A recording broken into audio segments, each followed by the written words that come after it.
ច្បាប់កម្មទាំង12មនុស្សភាគច្រើនគិតថាកម្មគឺគ្រាន់តែជាការដាក់ទណ្ឌកម្មប៉ុន្តែវាមិនដូចនេះទេ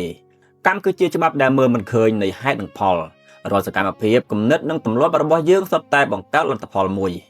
ប្រសិនបើអ្នកយល់ពីច្បាប់ទាំង12នេះអ្នកនឹងឈប់បន្ទោសសំណាងហើយចាប់ផ្ដើមកសាងអនាគតរបស់ខ្លួនដោយខ្លួនឯង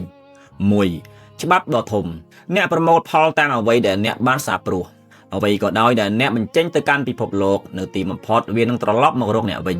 ផ្ដល់ភាពល្អទទួលបានភាពល្អបញ្ចេញភាពអវិជ្ជមានទទួលបានភាពអវិជ្ជមាន2ច្បាប់នៃការបង្កើតជីវិតមិនមែនគ្រាន់តែកើតឡើងចំពោះអ្នកទេប៉ុន្តែវាឆ្លើយតបទៅនឹងអ្វីដែលអ្នកធ្វើប្រសិនបើអ្នកចង់បានភាពជោគជ័យទំនុកចិត្តឬការគោរពអ្នកត្រូវចាប់ផ្ដើមបង្កើតវាដោយខ្លួនឯងយ៉ាងសកម្មគ្រាន់តែរងចាំឲ្យអ្វីផ្លាស់ប្ដូរមិនមែនជារឿងគ្រប់គ្រាន់ទេចូលខ្លាយជាផ្នែកមួយនៃការផ្លាស់ប្ដូរ3ច្បាប់នៃភាពទន់ភ្លន់និងការទទួលស្គាល់ការពិតអ្នកមិនអាចផ្លាស់ប្ដូរអ្វីដែលអ្នកបដិសេធមិនព្រមទទួលស្គាល់បានទេការរីកចម្រើនចាប់ផ្ដើមនៅពេលដែលអ្នកឈប់រកលេសហើយទទួលស្គាល់ការពិត4ច្បាប់នៃការរីកចម្រើនមនុស្សតែម្នាក់គត់ដែលអ្នកអាចផ្លាស់ប្ដូរបានពិតប្រាកដគឺខ្លួនអ្នកផ្ទាល់អ្នកមិនអាចគ្រប់គ្រងមនុស្សដទៃបានទេអ្នកក៏មិនអាចបង្ខំពិភពលោកឲ្យសម្របតាមអ្នកបានដែរ5ច្បាប់នៃការទទួលខុសត្រូវជីវិតរបស់អ្នកនឹងជាកញ្ចក់ឆ្លុះបញ្ចាំងពីជំរឿសរបស់អ្នករាល់លទ្ធផលសុទ្ធតែមានហេតុរបស់វា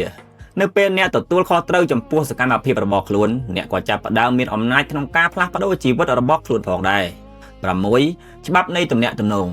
អ្វីគ្រប់យ៉ាងមានទំនាក់ទំនងជាមួយគ្នា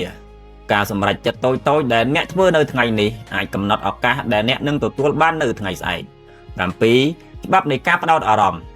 អ្នកមិនអាចធ្វើដំណើរទៅពីទិសក្នុងពេលតែមួយបានទេចិត្តដែលរំខាននិងខ្វះការផ្ដោតអារម្មណ៍នឹងបង្កើតលទ្ធផលខ្សោយចូលផ្ដោតថាមពលរបស់អ្នកទៅលើគោលដៅដ៏មានអត្ថន័យមួយហើយការរីកចម្រើនរបស់អ្នកនឹងកើតឡើងជាច្រើន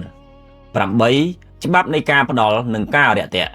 អ្វីដែលអ្នកអះអាងថាអ្នកជឿត្រូវតែបង្ហាញឲ្យឃើញតាមរយៈសកម្មភាពរបស់អ្នកប្រសិនបើអ្នកឲ្យតម្លៃលើភាពសប្បុរសចូលបង្ហាញភាពសប្បុរសកុំគ្រាន់តែនិយាយថាអ្នកជាមនុស្សល្អតែចូលបង្ហាញតាមរយៈអំពើរបស់អ្នក9ច្បាប់នៃទីនេះនិងពេលនេះពេលបច្ចុប្បន្នគឺជាកន្លែងដែលអំណាចរបស់អ្នកមានវត្តមានការរស់នៅជាមួយអតីតកាលបង្កើតការសោកស្ដាយ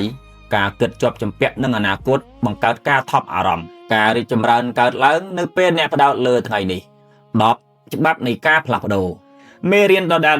នឹងត្រឡប់មកម្ដងហើយម្ដងទៀតរហូតដល់អ្នករៀនយល់ពីវា